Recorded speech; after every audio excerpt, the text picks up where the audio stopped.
আল্লাহ তাআলা বলেন হাদিসে কুদসিতে, ইয়া ইবনে আদম, হে আদম সন্তান, তাফাররাগ লিইবাদাতি আমলা সাদরাকা গিনান, তুমি সময় বের করে আমার ইবাদতে একটু মনোযোগ দাও, তাহলে আমি তোমার অন্তরটাকে একেবারে ধনী বানিয়ে দেব।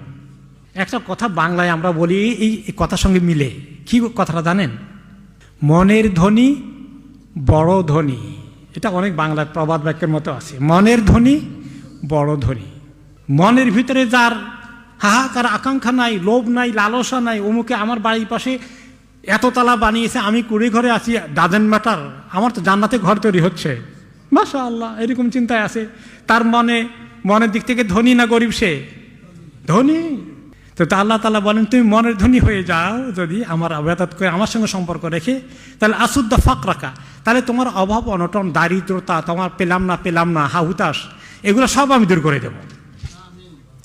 ওয়া ইল্লাম তাফআল মালা'তু সাদরাকা শুগলান ওয়া লাম আসুদ্দা ফাকরাকা, আর যদি তুমি এরকম না করতে পারো, মনে রেখো আমি তোমার অন্তরের মধ্যে এত ব্যস্ততা ঢেলে দেব, এমন বিজনেস লাগাই দেব, তোমার শান্তি হবে না। ওয়ালাম আসুদ্দা ফাকরাকা, তোমার অভাব হাহাকার ভাব কোনো দিন শেষ হবে না।